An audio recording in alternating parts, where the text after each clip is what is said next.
मराठवाड्यात अवकाळी पावसाचा मोठा फटका बसलाय। छत्रपती संभाजीनगरसह सर्व जिल्ह्यातल्या अनेक भागांना अवकाळी पाऊस आणि गारपिटीचा फटका बसलाय। जवळपास 2800 हेक्टर ज्वारी, मका, बाजरीसह फळबागांचं मोठ्या प्रमाणात नुकसान झाले। तर आतापर्यंत या अवकाळी पावसानं 4 मृत्यू झाला।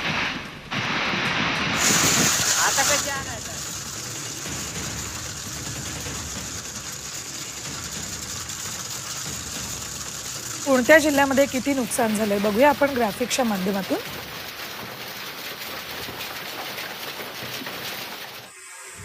बीडमध्ये 1020 हेक्टर, नांदेडमध्ये 748 हेक्टर,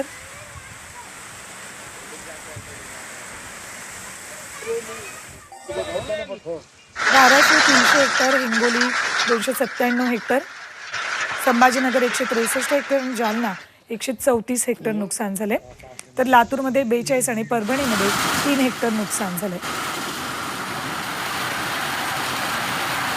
मराठवाड्यातल्या कुठल्या जिल्ह्यात किती नुकसान झाले त्याची ही आकडेवारी।